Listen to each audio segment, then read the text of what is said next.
Yo guys, welcome back. It is Ripe again. Today we got episode 6 of our r/EntitledParents series. And today we got two really long stories, but they are really funny. So I'm sure you're gonna enjoy them. Anyway, so sit back, relax and enjoy the video. Give my daughter your car, she deserves it. First, a little backstory. I have a fairly decent car for it being so old. 16 years, and I have zero interest in getting anything different since it's reliable, it got great gas mileage, it's completely paid off, and it handles great. It's blue with a massive rust spot on the rear passenger side, just above the gas tank, but I don't care. It gives the car character, you know. Second, this story takes place in Michigan, where, as anyone who lives here or has driven through here knows, the roads here suck. Potholes, uneven streets and jagged pavement on every stretch of the road you will ever drive down. Getting a flat tire at least once in your life while living here is both a guarantee and a rite of passage.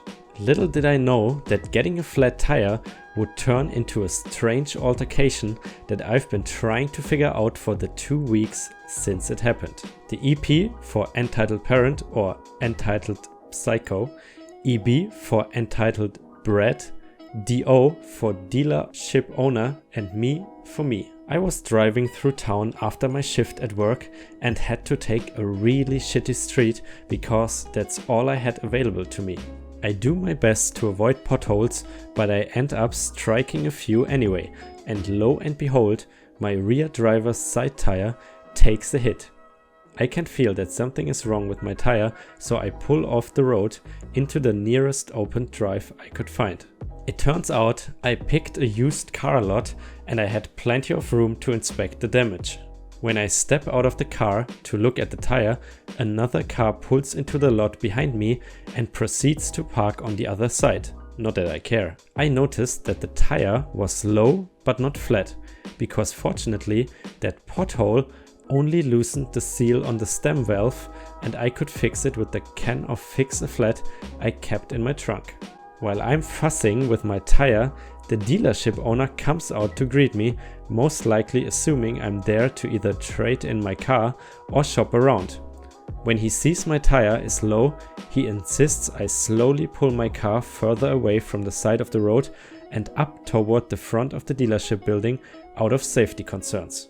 I agree and move my car where instructed. Little did I know I was being watched by a dreaded EP and her demonic spawn.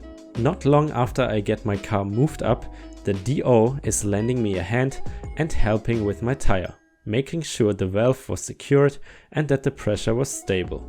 I thanked him for his help and proceeded to sit back down in my car. As I put the key in the ignition, I hear something bang against my door and look up to see a woman, the stereotypical Karen, trying to get my attention. I roll my window down to see what she wants. My bad, by the way. Me, yeah, what's up? EP, Are you through yet? Sorry, am I what? Don't act cute, she needs her turn. You've taken up enough of our time. What are you talking about? Are you stupid? Your test drive is over. Now it's EB's turn. The EB is standing behind her EP with her arms crossed over her chest, giving me a smug, "Wow, are all you commoners so stupid?" type of grin on her arrogant face. Me, oh, I figured it out quickly and tried to defuse the situation. I wasn't on a test drive, I said, get out. This is my car. No, it's not. I just saw you pull back into the lot. We were behind you the whole time, so don't try to lie to me. Ma'am, I wasn't. You didn't even go inside the building to sign the papers, so I know you're lying to me. You didn't buy this car, you're just being a stubborn little girl. No, this is my car. I have the riches. What the F is wrong with you? Get out now. No, once again, this is my car. No, it's not. My daughter wants it and I'm going to buy it for her right now. She tried to pull open my door, but thankfully I locked it when I got inside. Give me the key. Before I had the chance to say anything else, she reached through my window, made a grab for the key in the ignition. the key that was on a key ring with my apartment key and 4 other keychains, so clearly not the dealership's key. When she tried to pull it out, I grabbed her arm and pushed her back. Get away! You little bitch, you just assaulted me. I quickly roll up my window and I'm ready to turn over the engine and drive off when I see the DO returning. DO, ma'am, what's going on? This little piece of work just assaulted me. Call the police. She attacked me because I told her to let my daughter have a test drive, and now she's trying to steal the car.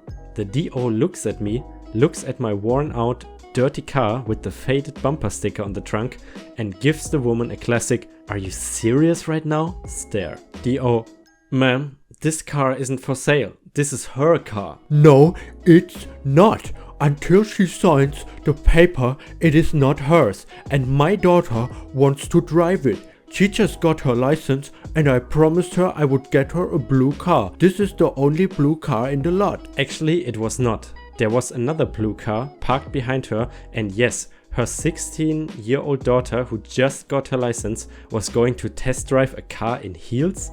Double what the F? DO, ma'am, this car isn't mine to sell. It already belongs to her. No, it does not. I saw her drive the car onto the lot and I saw you telling her to pull up to the building. Stop trying to lie to me. DO, she had a low tire. She pulled off. Why won't you let my daughter have her turn? She deserves her turn. Is it because my daughter isn't all slotted up like this girl? Remember what the daughter was wearing, and I'm just wearing blue jeans, black tennis shoes, a baggy, a navy blue t-shirt with Kirby, Nintendo, on it, and a green jacket over the top. The only skin visible is on my hands, neck and my face. DO, ma'am, please stop. I am going to have to ask you to leave. EP, no, my daughter needs this car. I promised her, and all you're doing is wasting my time. DO, I'm asking you nicely to leave before I call the cops. You do that, and I'm telling the cops that this girl assaulted me, pushed my daughter, and that you are selling stolen cars. Now give my daughter this car right now, or else. She actually said "or else" like a damn cartoon villain.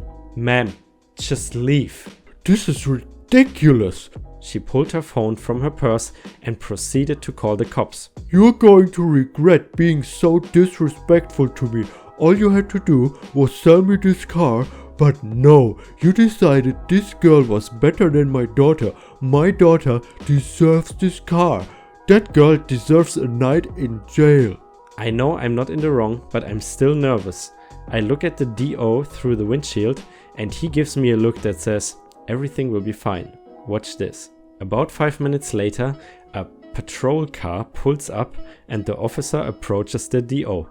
Before he even has the chance to ask any questions, the EP starts shrieking at him at full volume. I want that girl arrested. She assaulted me and my daughter, and she's trying to steal my daughter's car. The cop is unfazed and just looks at me, and then over to the DO without blinking.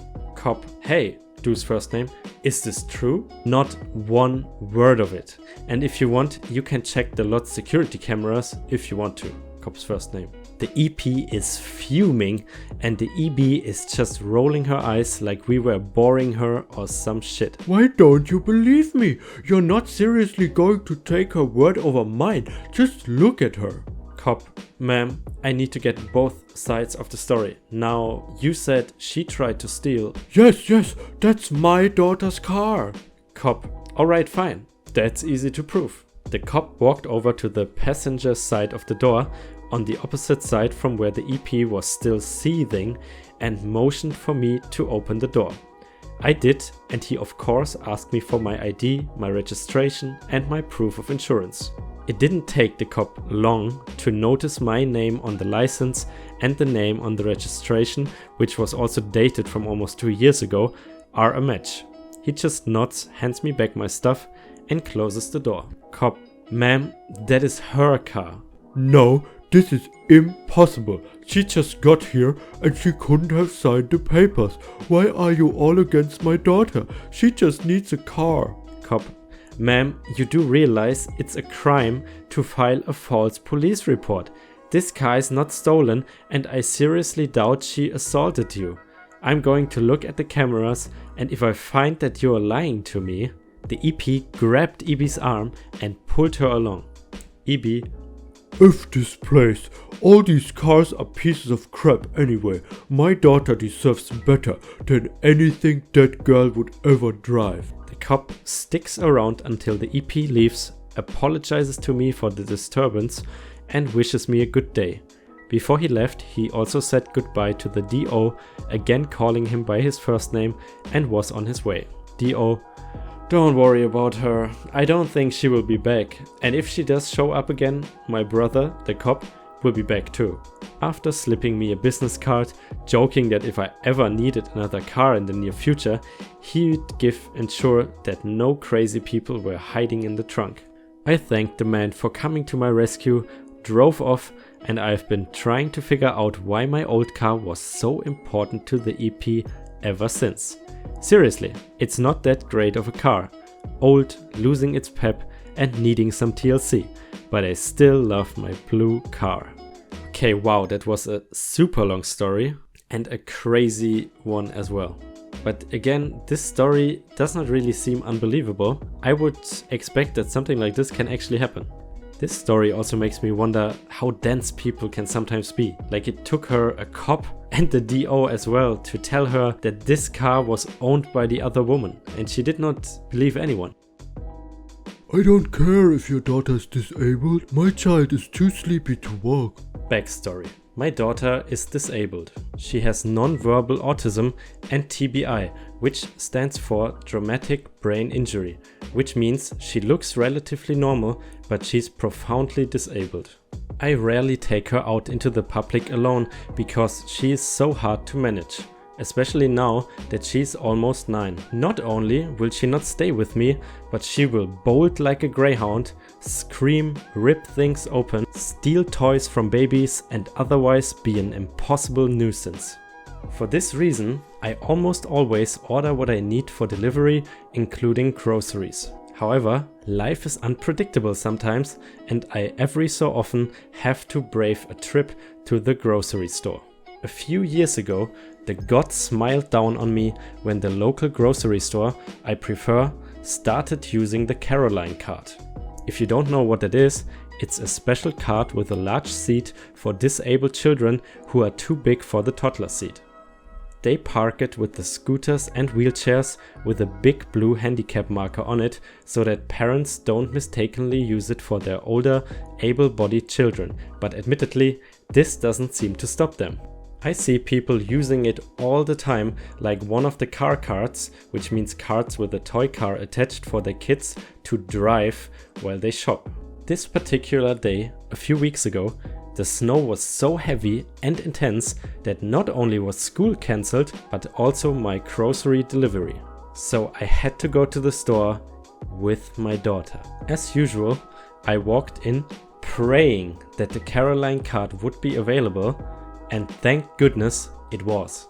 Strapping my daughter into the seat, it has a 5-point harness, I started shopping. As usual, my first stop was the bakery to get a free cookie. They always hand them out to kids. I noticed right away that there were a lot of other kids there that day, and I assumed that many kids were like me, saddled with their kids during the snow day and unable to get grocery delivery. The bakery was hopping, and there were a number of parents and kids waiting for a new batch of cookies to be ready. One of the moms seemed particularly harried, and I cannot say I blamed her. Her daughter, around age 5, was having a meltdown. She was angry, crying, shouting, and demanding a cookie. EM: They aren't ready yet, honey. We just have to wait. Noticing the glances of everybody around her, she looked defensive but apologized, saying, I'm sorry, she's very tired. It's past her nap time. No one said anything. We are all parents. We understood. My daughter did not like the noise, and as she often does when she's irritated, she was stimming.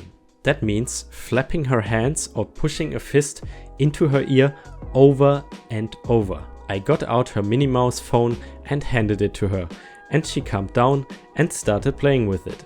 Looking over, the EM saw us and looked inexplicably relieved. Oh, thank goodness. That card wasn't there when we came in. Do you mind if I use it?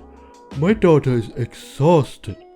Oh, I'm sorry, but my daughter actually needs it. She's disabled. The EM blinked and looked at my daughter playing quietly with her toy. She doesn't look disabled. What's wrong with her? Can she walk? I was flabbergasted at how insanely rude that was. Yes, she can walk, but she would run off in a hot second. I cannot hang on to her and shop at the same time. So you're using the disabled card because your daughter does not listen to you? Look, she's much older than my girl and she seems fine. We really need that card, okay? She started coming over and I protectively pulled the card closer to me. No, she has autism. Jesus, nowadays everybody has autism. That's not a real disability. I was pretty pissed at this moment. The card is for disabled children. Just like you said, not sleepy children. Why don't you use a car card instead? There aren't any car cards. Besides, I cannot see her in that. Just let me use the card. The shouting upset my daughter again, and she started doing the thing where she punches her ear over and over. It was the first time she looked abnormal, and the woman looked visibly distraught and sort of grossed out. By now, other people were paying more attention, and this wonderful older woman said, "Ma'am, autism can be a very severe disability. Look, you're upsetting this little girl and the card is for disabled children. You need to stop now."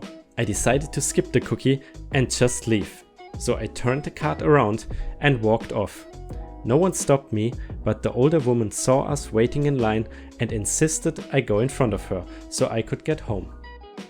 My little girl was at that point possessively clutching the string to a helium balloon I was intending to buy, but I was debating how to get it away from her so it could be scanned without making her flip out, because you cannot just take stuff away from her. The woman saw my struggle and reached out to tear the scan code sticker off the string and put it with her purchases. "I've got it!" She winked at me and my little girl and said, "I think you could use a little extra kindness today." "Oh no, it's an $8 balloon, really?" I insist. I thanked her profusely and left with tears in my eyes, touched. I love it when people try to make my day a little easier. Edit: for those commenting on the price of the balloon, yes, $8 is very high for a balloon, but they go as high as $12 at that store depending on the size and the shape. Also, it was a large balloon in the shape of a teddy bear. My daughter loves balloons and I usually get them from the dollar store, but we weren't at the dollar store, so it was a splurge. Mostly because of the EM upsetting her and skipping the cookie. Okay, I gotta say, in this story the EM was not that bad, but still she has like no right to know which disability her daughter has, so that was pretty rude. But still, I mean, that story shows that like for every scumbag you can find in everyday life, there's always another person that might be kind to you. Anyways guys, I hope you really enjoyed this XXL episode of r/EntitledParents. Be sure to leave a like and subscribe to my channel, and I would really appreciate if you could comment as well, because it really helps grow my channel, so I appreciate your support.